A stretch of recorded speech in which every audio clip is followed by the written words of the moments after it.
Exclusive, Trump, Oprah wanted to crawl under the table during interview because Harris didn't have an answer to anything.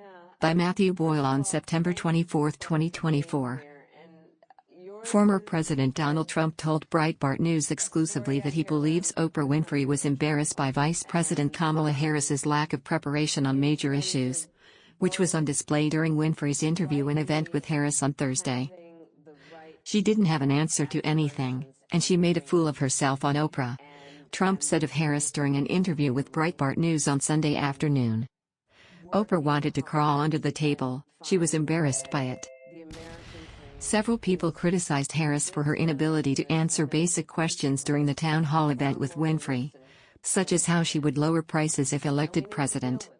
"We really would love to know what your plan is to help lower the cost of living," one couple asked Harris during the event.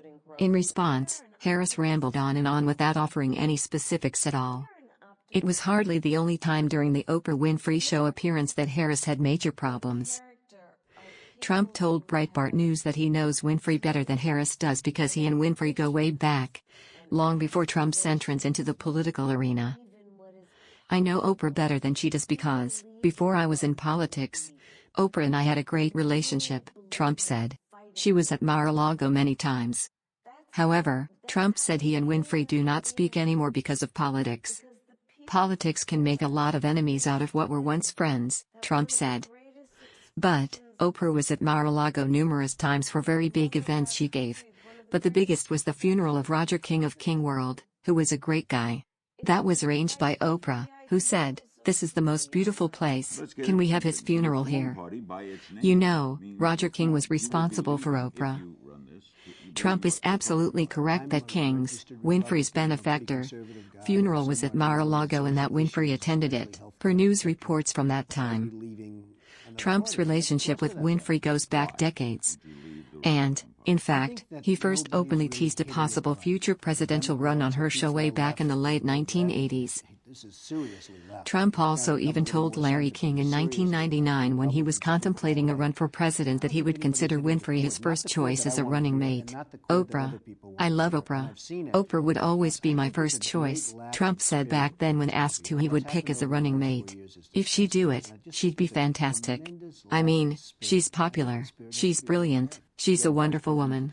I mean, if she would ever do it. I don't know that she would ever do it. She's got, she would be sort of like me." Of course, Winfrey is now a partisan Democrat and appeared at the Democratic National Convention, DNC, to back Harris when she swooped in to take the 2024 nomination after outgoing President Joe Biden stepped aside when he bombed at the debate against Trump in June. Then she hosted this event with Harris, which, by all accounts, was a disaster for Harris's campaign, as Harris demonstrated to viewers that she lacks the ability to articulate a coherent policy vision for the nation. More from Trump's latest interview with Breitbart News is forthcoming. What makes a good president? Well, I think the leadership qualities. You know, the sad part about President Clinton, who I happen to like a lot, but he could have had a great presidency if the whole thing with Monica and Paula Jones, and the worst of all is, Linda Tripp. I mean, this woman, where she came from, I have no idea, but this is the woman from hell.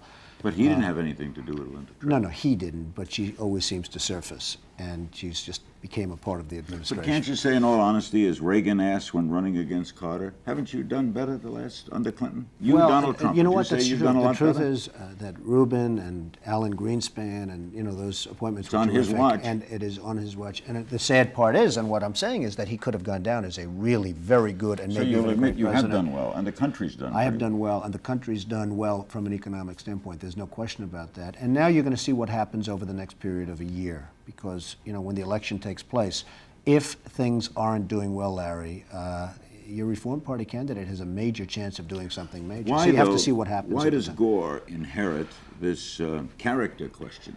Well, Gore is a man that I've said before is a very underrated man. But if he keeps going the way he's going, which has been terrible, he's no longer going to be underrated. What's he doing wrong? Nobody knows. It's just, I think he's relying on too many people. I think he probably raised too much money, and therefore it's being taken away by too many different consultants. I mean, everybody's got a piece of him. If he'd just go back to being the regular guy that he was, I think he'd do. I mean, he got to be Vice President of the United States by being Gore. And now, all of a sudden, you have 15 people tugging on his shoulders and taking money from his various contributions. I mean, if he spent $20 million, I've spent exactly $20 million less. And what do you want in a president? You said, okay, Clinton could have been a great president, not for the character issue. And you're saying the character issue... Well, I think it's very important. I mean, Ronald Reagan, to me, was a great president. And whether you're liberal or you're conservative, people really view him as a great president. He'll go down as a great president, not so much for the things he did, just there was a demeanor to him and a spirit that the country had under Ronald Reagan that was really phenomenal. And, you know, there was just a style and a class, and that's a big part of being president. I mean, that's a really big part of being president. Ronald Reagan had it. Eisenhower, now Eisenhower, I don't see him too much on lists of great, great presidents, but there was a nice time in the country. The country had a prestige, and he had a certain, you know, demeanor. He was a quality class act.